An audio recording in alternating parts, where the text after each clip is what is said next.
Yes, everybody. This is the question. I rate it as a 3-star question.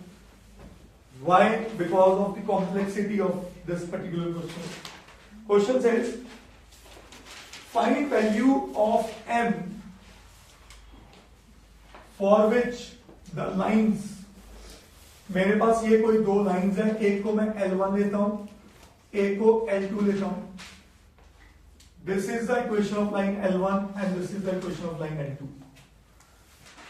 They intersect at a point. मतलब उसने खुद बोल दिया कि ये दो लाइंस बेटा कहीं ना कहीं इंटरसेक्ट होती हैं, और जहां इंटरसेक्ट होती हैं वो y एक्सिस पे पॉइंट आ रहा है. अगर ये पॉइंट y एक्सिस पे आ रहा है तो इनका पॉइंट ऑफ इंटरसेक्शन पक्का कुछ 0, सम वैल्यू के बराबर होगा. तो my agenda in this question is to find the value or the coordinates of their point of intersection. अब यहां पे एलिमिनेशन लगाना बहुत हैवी दिख रहा है, तो आप लोगों को कुछ दिन पहले मैंने एक मेथड सिखाया था, मेथड ऑफ क्रॉस मल्टीप्लिकेशन, और उस दौरान कहा था कि +1 +2 में इस मेथड को एलिमिनेशन से या सब्स्टिट्यूशन से भी ज्यादा वैल्यू दी जाती है. क्यों दी जाती है? This is the question which gives perfect example of this statement. मैं आपको क्रॉस मल्टीप्लिकेशन मेथड गुनगुन वापस याद करवा रहा हूं. सबसे पहले लिखो x, फिर लिखो y और फिर लिखो 1. याद है? यही कहा था, वेरिएबल्स फिर कांस्टेंट. फिर याद रखो एक मेथड, जिस मेथड का नाम था बी कैप या 2 3 2 1 2. तो इसमें सबसे पहले सेकेंड वेरिएबल या बी ए बी सी में बी पहले सेकेंड पे आता है, उसके जो कोफिशिएंट्स है वो लिखो, जैसे कि 2m + 3 एंड m - 1. फिर लिखो कांस्टेंट्स को, m + 6 m - 9. फिर लिखो, देखो b हो गया, c हो गया. अब a सबसे पहला कौन है? m 2m + 1. फिर वापस कौन?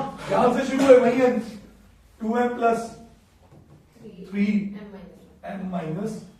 क्या यहां तक समझ आया? बोलो, यहां तक समझ आया? This is the first stage of cross multiplication method. फिर x अपॉन कुछ कर दो is equal to y upon कुछ कर दो एंड 1 अपॉन कुछ कर दो. अब वो कुछ क्या है? दैट कुछ इज द क्रॉस मल्टीप्लिकेशन.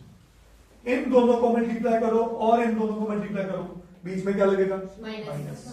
तो मैंने क्या लिखा? 2m + 3 multiplied by m - 9 minus m + 6 multiplied by m - 1. बोलो जी. फिर इन दोनों m + 6 2m + 1 minus m into m - 9. फिर इन दोनों m into m - 1 minus 2m + 3 into 2m + 1. क्या ये बात समझ आई सबको? सही है.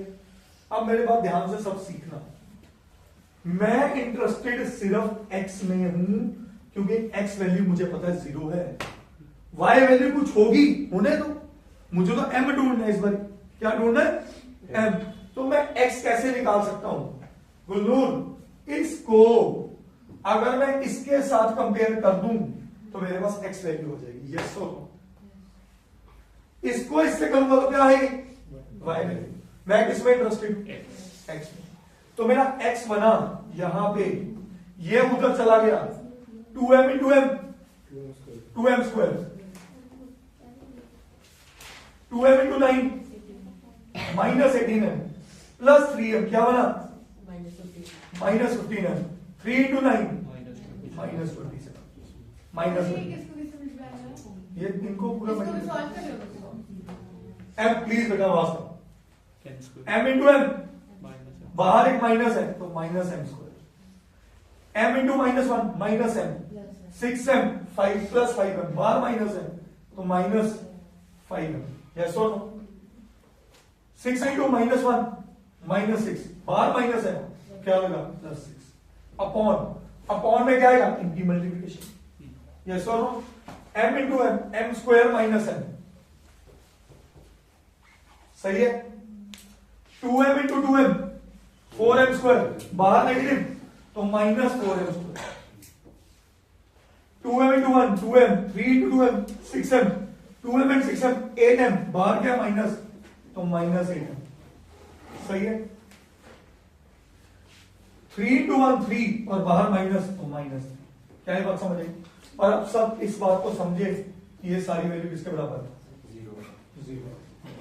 अगर ये सारी वैल्यू 0 के बराबर है, डिनोमिनेटर को ऊपर जाते ही क्या बन गया 0, तो मेरा बचा क्या 2m square minus m square, m square, 15m 5m -20m, -27 + 6 -21 is equal to, हाँ जी, सम -20 प्रोडक्ट 21,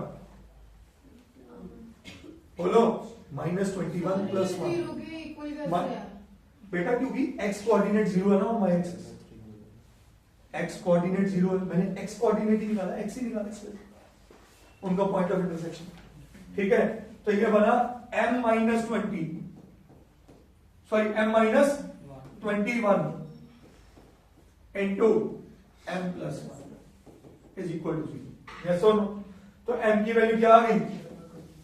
m की वैल्यू आ गई 1 एंड -1 एंड, अच्छा उसमें कुछ बोला कि m नेगेटिव पॉजिटिव का कुछ, तो that is my answer, understandable, yes और नो?